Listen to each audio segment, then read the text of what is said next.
ഈ മാതൃഭൂമി പറയുന്നത് കത്തിക്കയറി ഗ്യാസ് വില എന്നും കുത്തിക്കീറി വിപണിയും എന്നാണ്. അതായത് ഈ വിപണിയിലെ ഇടിവും ഗ്യാസ് വില വർദ്ധിച്ചതുമായി ബന്ധപ്പെട്ട രണ്ട് വാർത്തകളെ ക്ലബ്ബ് ചെയ്ത് ഒറ്റ വാർത്തയായി കൊടുത്തിട്ടുണ്ട്. അതൊരു പക്ഷേ നന്നായും തോന്നുന്നു.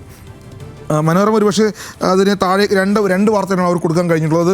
മനോരമ പോക്കറ്റടി വീണ്ടും എന്ന് പാചകവാതക വില വർധനവ് പറയുമ്പോൾ ഓഹരി വിപണി നഷ്ടച്ചുഴിയിലെന്ന് ഒന്നാം പേജിൽ താഴെയാണ് കൊടുത്തിട്ടുള്ളത്. സ്വാഭാവികമായും മാതൃഭൂമി തന്നെയാണ് കുറച്ചും കൂടി നന്നായി ആ വാർത്തയെ കൈകാര്യം ചെയ്തെന്ന് മനസ്സിലാക്കുന്നു. ഞാനൊന്ന് വായിക്കാം. അതിൽ വായിക്കേണ്ട ഒരു പോയിൻ്റ് ഉണ്ട്.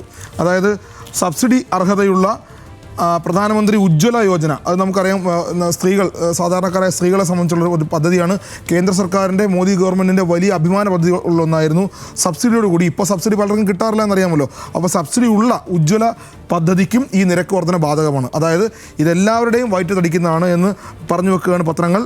2024 മാർച്ച് 8 അവസാനമായി ഗാർഹിക വാതക വിലയിൽ മാറ്റം വരുത്തിയത്. അന്ന് സിലിണ്ടർ ഒന്നിന് 100 രൂപ കുറയ്ക്കുകയാണ് ചെയ്തത്. ഇപ്പോൾ അത് വീണ്ടും 50 രൂപ കൂട്ടുകയാണ്.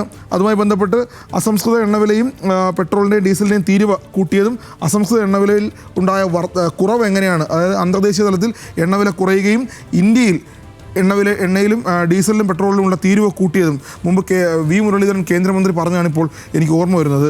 അവിടെ കുറയുമ്പോൾ ഇവിടെ കൂട്ടും. അതിപ്പോൾ യഥാർത്ഥത്തിൽ നടന്നിട്ടുണ്ടത് ആ രൂപത്തിലാണ് സംഭവിച്ചിട്ടുള്ളത്. അത് കൗതുകം തന്നെയാണ്.